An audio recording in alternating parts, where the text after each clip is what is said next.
कारण मुळात हिंदू राजे जे होते, जे ज्यांच्यावर राज्य करत होते, हे इथले होते. आपल्याच लोकांमधनं मोठे झाले होते, या मातीतच जन्माला आलेले होते.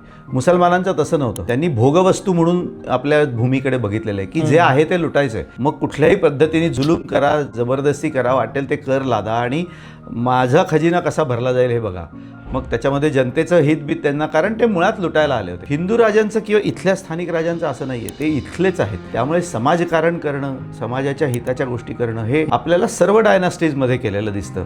विजयनगरमध्ये तर ते आहेच आहे. समाजकारणाच्या दृष्टीने महत्त्वाच्या गोष्टी करायच्या म्हणजे कला, संगीत, शिक्षण यांना प्राधान्य द्यायचं, त्यांना एक आश्रय द्यायचा, पॅट्रोनेज द्यायचं. तेव्हाच्या ज्या काही चालीरीती होत्या, काय म्हणतात त्याला, वेदाध्ययन वगैरे होतं, गुरुकुल पद्धत होती, त्यांना प्रोत्साहन द्यायचं, आश्रय द्यायचा त्यांना.